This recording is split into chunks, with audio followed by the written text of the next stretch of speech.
Halo, pagi. Eh, kita cerita sedikit ya soal Tesla ya. Pertama-tama saya nggak biasanya bikin video seperti ini, jadi kalau ada yang kurang-kurang mohon maaf ya. Ini kebetulan ada kesempatan yang kita coba cerita tentang mobil Tesla Model 3 tipe performance. Nah, jadi ini tipe yang paling tinggi dan masih sangat jarang di Indonesia. Nah, jadi kalau kita lihat, kita mulai dari ceritain, kasih lihat mobilnya dulu aja ya. Jadi ini mobilnya Tesla Model 3 Performance. Secara umum sih sama-sama aja sama mobil Tesla Model 3 yang lain. Perbedaannya adalah dia pakai dua motor. Motornya satu di depan dan satu di belakang. Kalau tipe-tipe yang lain hanya ada yang motornya hanya satu di belakang saja. Kalau untuk kapasitas baterai sama lah, kurang lebih sama yang lain. Terus kita lihat-lihat ya, dari samping juga sama, peleknya ukuran 20 inch. Ini kebetulan udah pernah ngerempet trotoar peleknya. Yang lain-lain tetap sama semua, trimnya sama. Terus roofnya juga sama dengan yang lain, full kaca ya dari depan sampai belakang. Kalau ini di handlebar ada dikasih ornamen carbon fiber, tapi ini opsional, aslinya dia nggak seperti ini, jadi ini tambahan aja. Kita lihat lagi di belakang, perbedaannya ada tambahan ini spoiler ya. Ini asli dari Teslanya, ini jadi bukan tambahan sendiri, memang dari sana untuk yang tipe performance. Nah, ini ada tulisannya dual motor, ini artinya dia termasuk yang tipe performance. Dari belakang khas Tesla, desainnya bersih, dan karena ini mobil listrik tentu saja nggak ada knalpotnya, di bawah nggak ada knalpot sama sekali ya. Kalau ada yang ikutin IG saya, kita pernah sekali bongkar bagian kaki-kakinya untuk lihat seperti apa motor di depan dan motor di belakang, konstruksinya seperti apa ada di sana. Kita lihat lagi di sini ada chargingnya, ada charging port ya. Ini kalau buka harus dari dalam, atau kalau dekat dengan supercharging dia akan otomatis kebuka. Ini charging portnya ada di sini, nanti kita coba buka ya. Kira-kira seperti ini Tesla Model 3 tipe performance yang dual motor. Oke, nanti kita lihat yang lain, feature-feature lainnya. Oke, sekarang kita coba kasih lihat gimana cara buka pintunya. Kadang-kadang susah juga buat kita yang nggak biasa soalnya. Terus gimana cara nyalain mobilnya nanti. Nah, jadi kalau dilihat di sini nggak ada sama sekali, nggak ada kunci dan lain-lain ya. Kita dapatnya dari Tesla seperti ini. Ada remote dan ini ada kartu yang ada RFID-nya, gitu ya. Jadi kalau kita mau buka mobil, ini kita tap. Nah, kita tap seperti ini di sebelah sini. Sebentar. Nah kalau spionnya sudah keluar dan mobilnya bunyi, berarti sudah bisa kita buka. Nah, buka pintunya gimana cara buka pintunya? Nah, ini kita pencet di sini. Nah, pegang di sini, terus kita tarik. Nah, jadi gampang. Sekali lagi nggak? Coba sekali lagi ya. Nah, kita tutup. Pencet di sini. Nah, tarik. Kira-kira seperti itu. Terus kita masuk dalam mobil.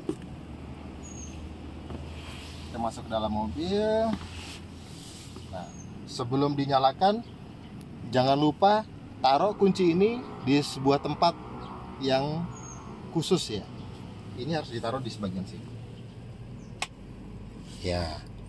Ini ada RFID-nya di sini. Kalau dia sudah membaca, mobilnya siap untuk dijalankan. Tuh, gimana cara menjalankannya? Pertama-tama yang perlu dilakukan adalah kita injak rem. Kita rem di kaki, kita injak. Tapi kayaknya pintunya harusnya ditutup sih. Coba kita bisa nggak? Nah, tuh, sistem akan menyala semua. Ini kalau sudah segini, seperti ini, berarti mobilnya siap untuk beroperasi. Itu ya. Di sini ada transmisi, ada P, ini dalam posisi park, ini ada reverse, ada neutral, ada drive. Ya, ini operasinya ada di sebelah kanan setir. Nah, di sini nih, di kanan setir.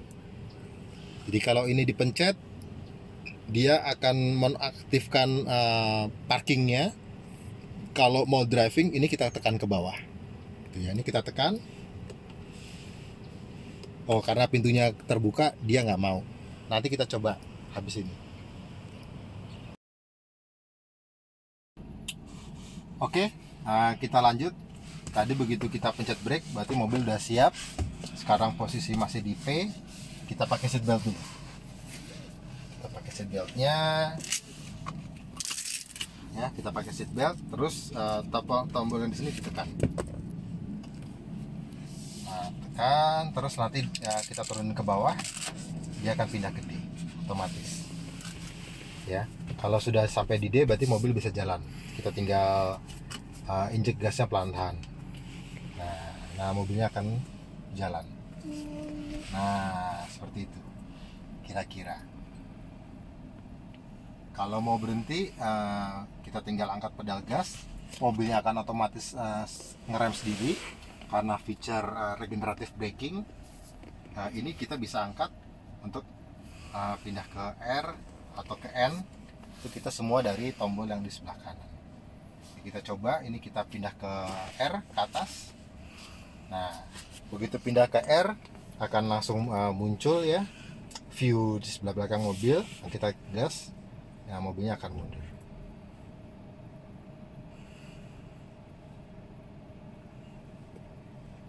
Ya. Oke, nah kita coba lihat lagi ya untuk yang mundur. Ada beberapa feature yang menarik pas saat kita mundur.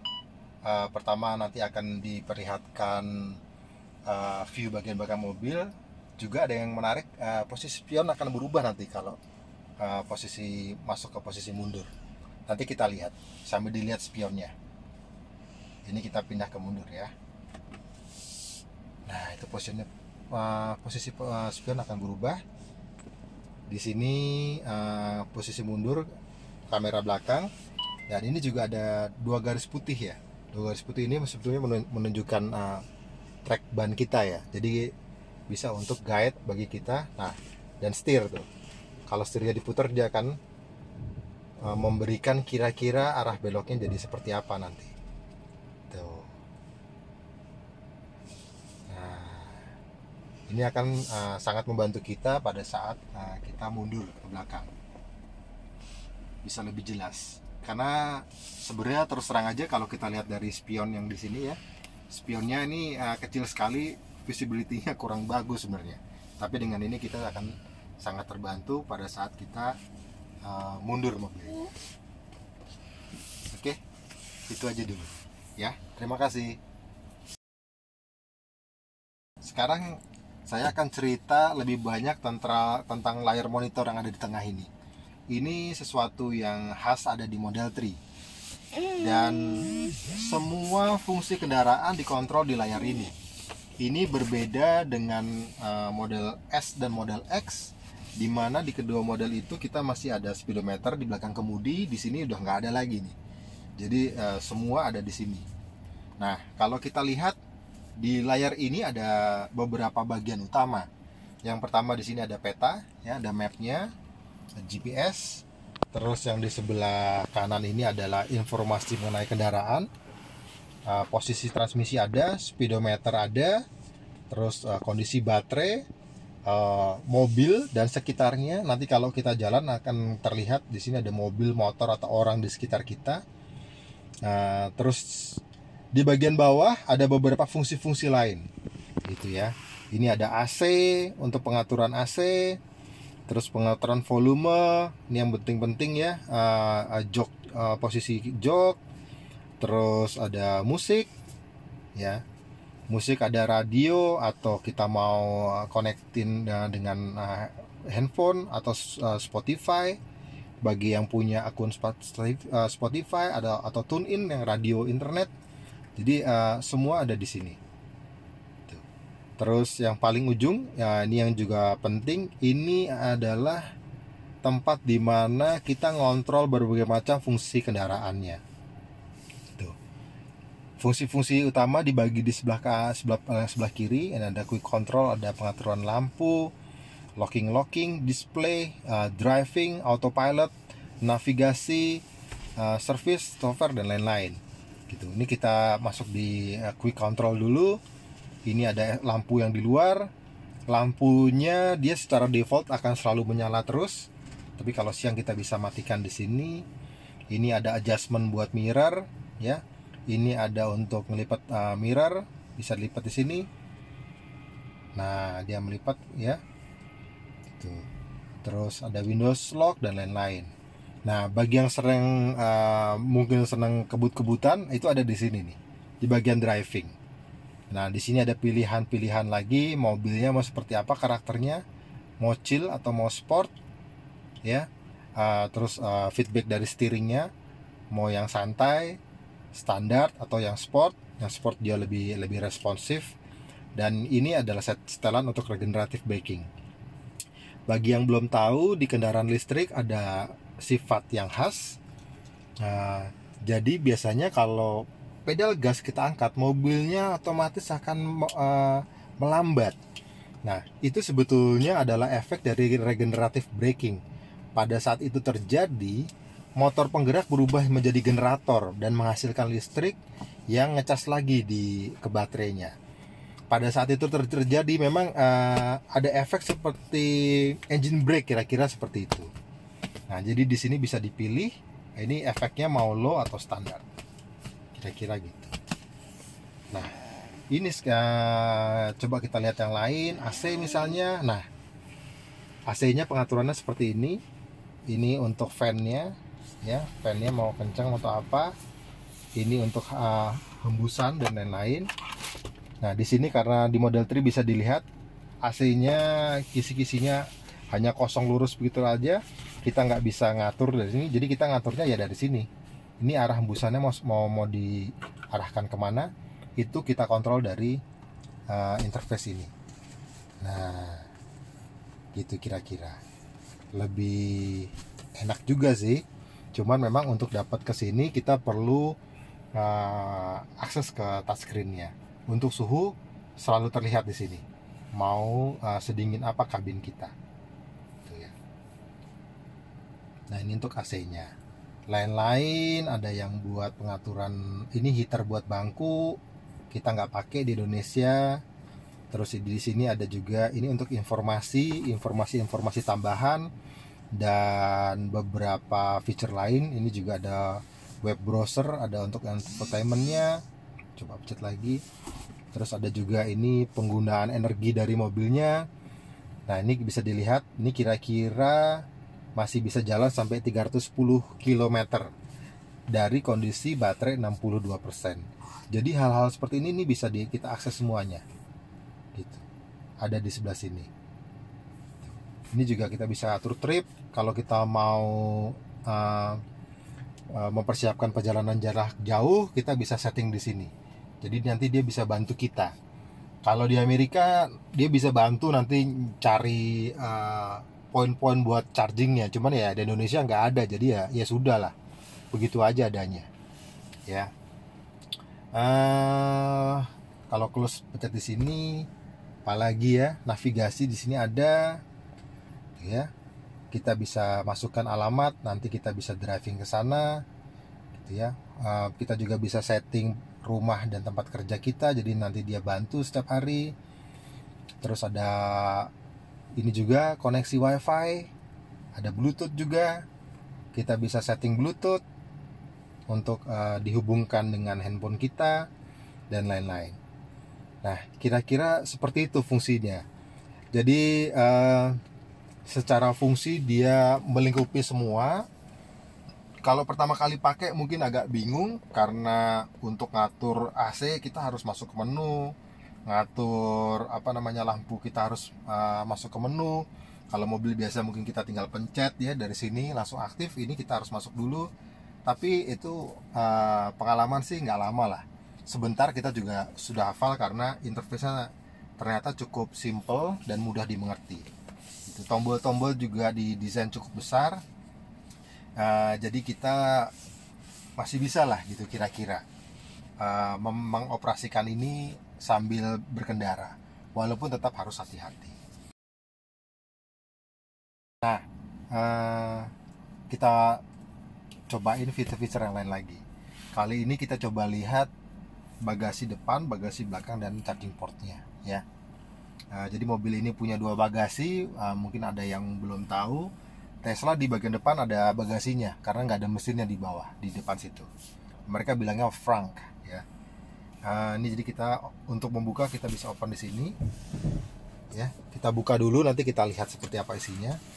Yang belakang dari sini juga kebuka nanti belakang. Nah, di sini charging port. Nanti kebuka. Oke, ya kita lihat keluar. Ya, kita lihat nih. Ini bagian depannya, bagasi depan atau frunk. Kita bisa buka. Nah, dia nahan sendiri, jadi kita nggak usah khawatir. Dia nggak akan jatuh. Nah, ini kira-kira ukurannya seperti ini. Di bagian depan ini saya coba masukin backpack saya supaya bisa dirasakan ukurannya. Lumayan lah. Ini mungkin kalau koper yang kecil masih bisa masuk. Tapi di sini standarnya di sini ada charging ya. Ini buat ngecas. Jadi kalau kita berpergian sampai di mana nggak ada chargingnya, nah kita bisa ngecas pakai ini. Nah, ini bisa dicolokin ke tembok di rumah ya. Yang penting listrik rumahnya cukup gede lah, 2200 kayaknya masih bisa, tapi ntar kita coba ya. Jadi ini ada charging. Sini toolbox ya, segitiga pengaman dan lain-lain ada di sini. Ini ditaruh di depan.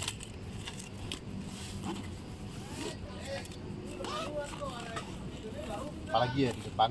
Di depan juga ada buat ini, buat derek. Kalau mobilnya kenapa mogok, nah ini harus dipasang di bagian depan bumper, baru mobilnya bisa ditarik, Jadi jangan asal-asalan. Ini bagasi bagian depannya. Nanti kita belakang. Kita tutup, tinggal begini aja, turunkan, terus tekan di bagian ini. Nah, dia otomatis mengunci. Nah, sekarang kita ke belakang.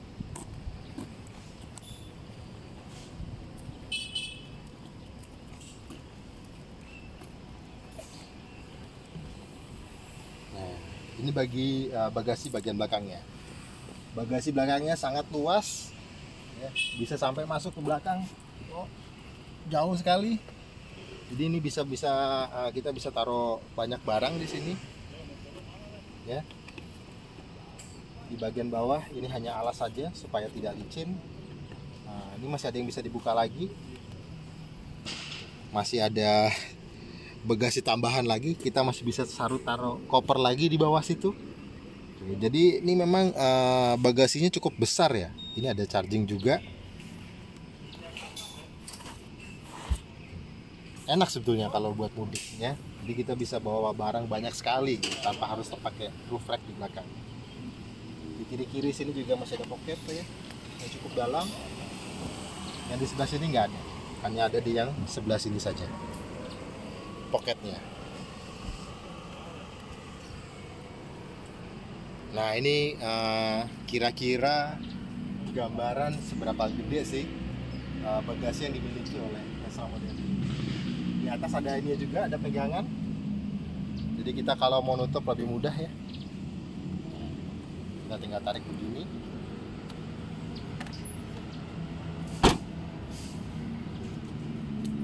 Nah, itu kira-kira untuk Tesla. Oh, charging portnya nggak kebuka ya. Nanti kita coba lagi aja. Oke, itu dulu. Makasih.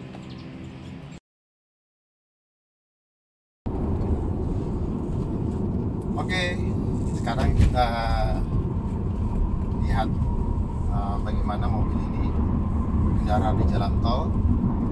Ya, kita masuk tol Bintaro nih ke arah Jor.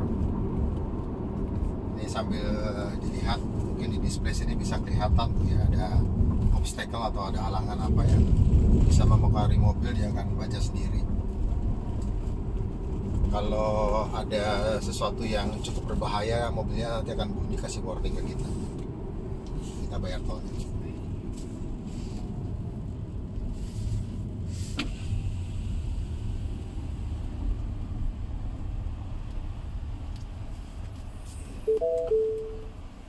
Bunyi-bunyi dia.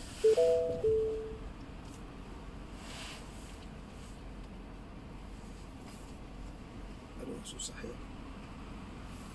Nggak kebaca lagi.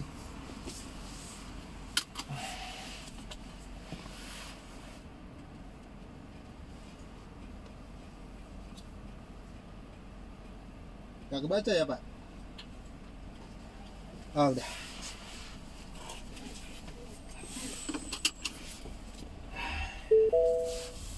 Ya, kita jalan. Oh ya, ini tadi kita setting drivingnya di mode sport ya. Jadi kita coba sedikit lah, kira-kira seperti apa akselerasi.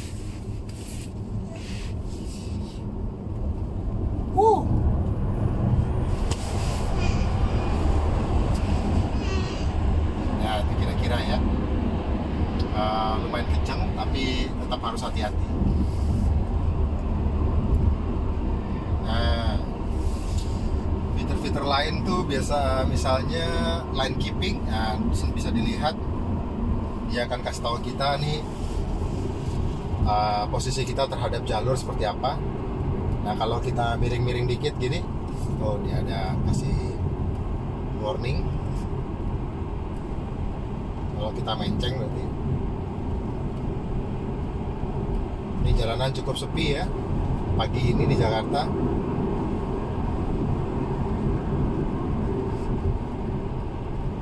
Nah, ini bisa lihat juga ada mobil di depan. Nah, dia bisa baca tuh ada mobil di depan.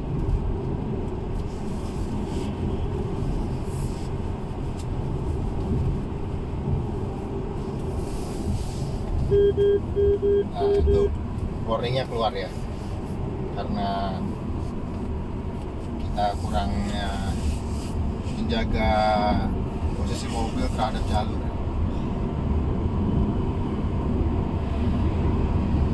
Terus di tipe ini autopilot juga jalan, cuman saya kurang berani ya untuk cobain di Jakarta. Mungkin lain kali aja cobain.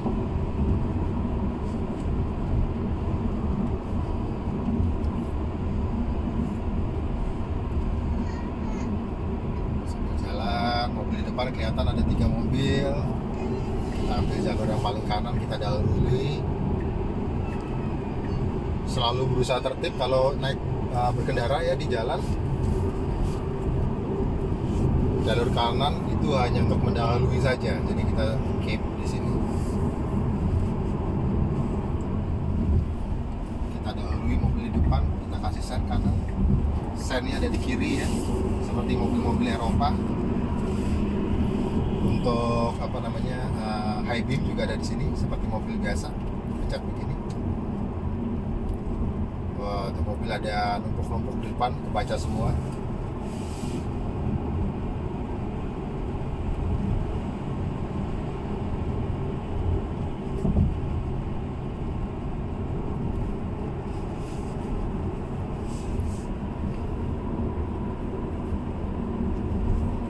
Oke.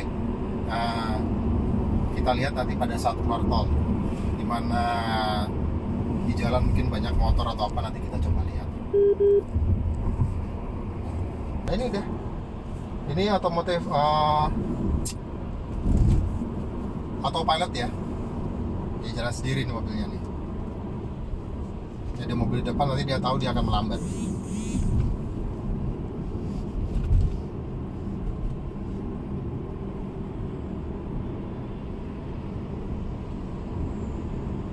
Ya, nih mobilnya ini jalurnya belok, dia ikut belok ya mobilnya.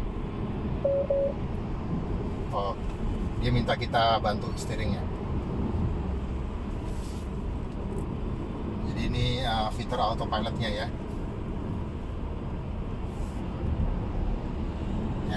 Jadi autopilot juga jalan nih di Jakarta, nggak cuma di luar aja. Nah ini kita mau keluar tol. Kalau mau memberhentikan fitur autopilotnya, setirnya tinggal digoyang sedikit, nanti dia akan menonaktifkan fitur autopilotnya. Biarin dulu sebentar ya.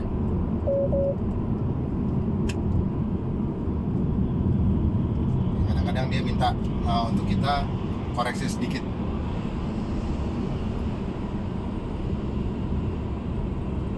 Wah ini ada truk ngawur nih. Nah ini saya take over. Nah udah mati autopilotnya, biru-birunya udah hilang. Soalnya tadi ada truk yang berbahaya, dia mau ngambil. Nah kita mau keluar.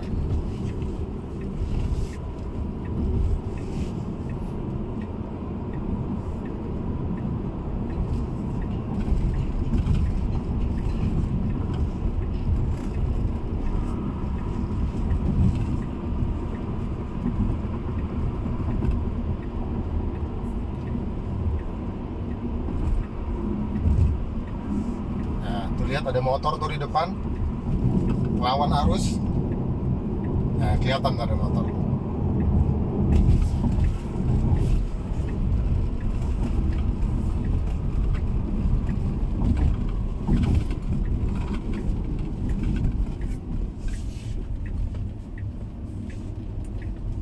Jadi mobil ini penuh dengan fitur-fitur keselamatan yang sangat canggih.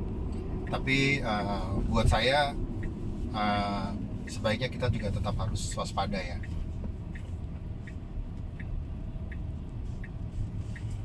Ya terutama karena kondisi jalan di Indonesia kan tidak sama dengan di Amerika ya. Di sini motor banyak sekali ya.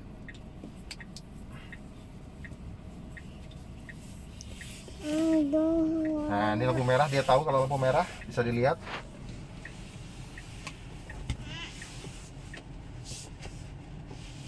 Coba kalau hijau ntar dia tahu nggak kalau lampunya sudah hijau.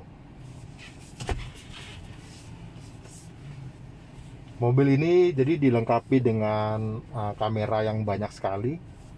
Di depan ada, di depan sana ada, di samping kanan kiri ada, di pilar pintu ada, di belakang juga ada. Jadi dia bisa memantau kondisi dari sekitar mobil. Masih merah. Lumayan lama nih ternyata lampu merahnya. Oh udah hijau. Nah mobilnya tahu kalau sudah hijau. Ya kita jalan. Mungkin di masa depan pada software update berikutnya kalau lampunya merah mobilnya nggak mau jalan mungkin ya. Nah kita lihat nih motor banyak sekali nih. Nah begitu motor banyak di sini pun akan tahu kalau banyak motor nih.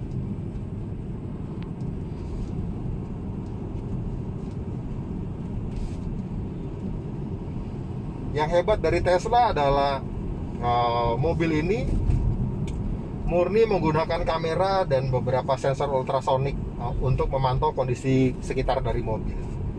Beberapa automaker yang lain mereka menambahkan sensor yang namanya LiDAR.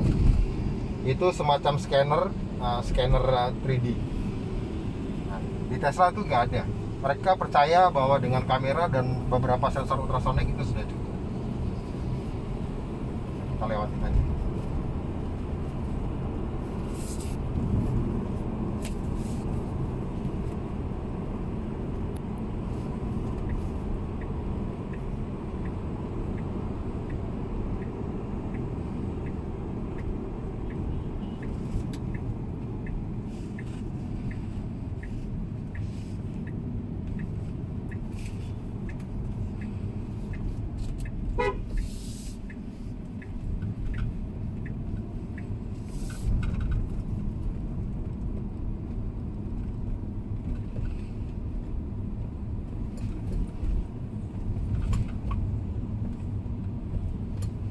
Jalanan kecil kelihatan.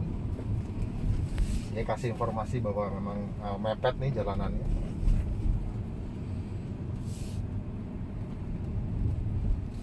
Ada mobil di kiri belakang kita. Nah baru kita lewatin lagi.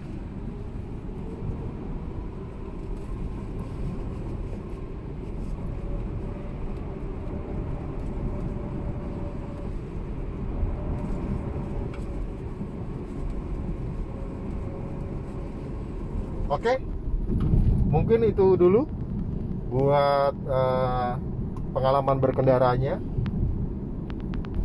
Terima kasih semuanya. Sampai ketemu lagi. Oke, mungkin itu dulu sedikit sharing kita tentang Tesla Model 3. Sampai ketemu di video berikutnya.